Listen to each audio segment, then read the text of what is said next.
Vijay sir ஆரம்பத்துல படம் நடிக்க வராரு. இளைய தளபதி விஜய் இருக்காருல்ல, அவரு ஆரம்பத்துல படம் நடிக்க வராரு. 4, 5 படம் நடிச்சு முடிச்சிடுறாரு. அந்த 4, 5 படமும் ரிலீஸும் ஆகுது. அந்த படம் வந்து எல்லா படமுமே ஃப்ளாப்பு.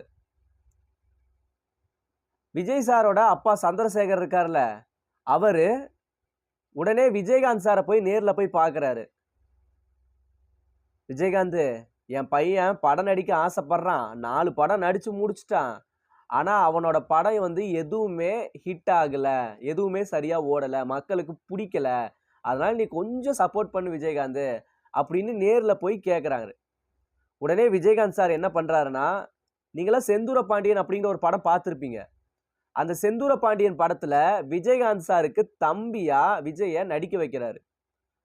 அந்த செந்தூர பாண்டியன் படமும் ரிலீஸும் ஆகுது. ரிலீஸ் ஆனதுக்கு அப்புறம்